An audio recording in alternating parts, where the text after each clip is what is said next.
Guys, pag ganito guys, electrodes na kasayon, sira, 4mm, huwag nyo itapon, magagamit yan.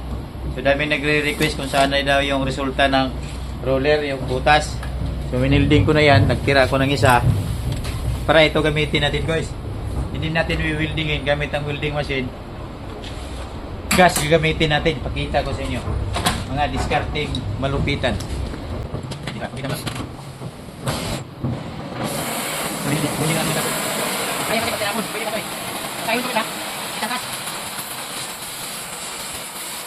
Wala na pukul, makita nyo yung ito yung ano, blind ko. Kaya ito dito eh. Every time ngayon, kaya natin. Ito muna na. Wala na yan, wala pa rin natin. Doon na yung ilalim, nabigit ka, nabigit din. Natin na ako. Parang nabigit.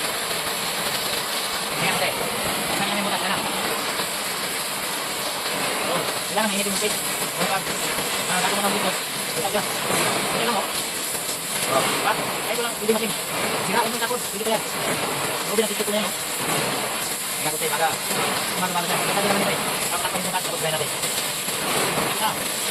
Makita na, pwede lang yung verify ito. Saan yung butas? Makita natin.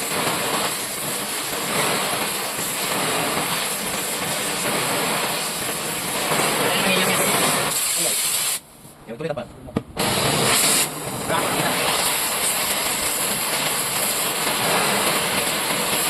Tinggalin guys, bukan ito eh. Meron kayo kayo tapos tayo.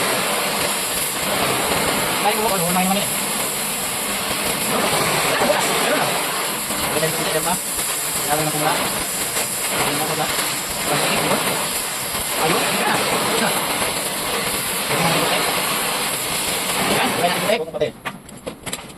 Diba? Ano lang? So, dami nag-request eh. Gawin natin.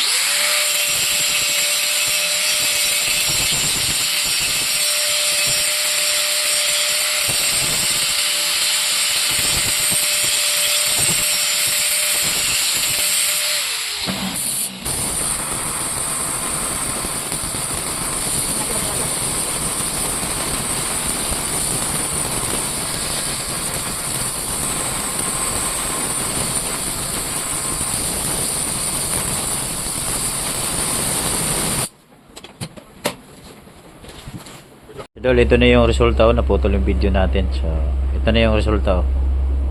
Sa gas weld natin. Diba may butas yan. Ngayon, wala na. So, ganun lang guys. Pag ganito, huwag niyong itapon yan. Kasi luma na to, galing tanker pa yung electrodes na yan. Huwag niyong itapon. Pwede pa yan pang gas weld na. Pang gas weld ng kasayon. So, goods guys. Thank you.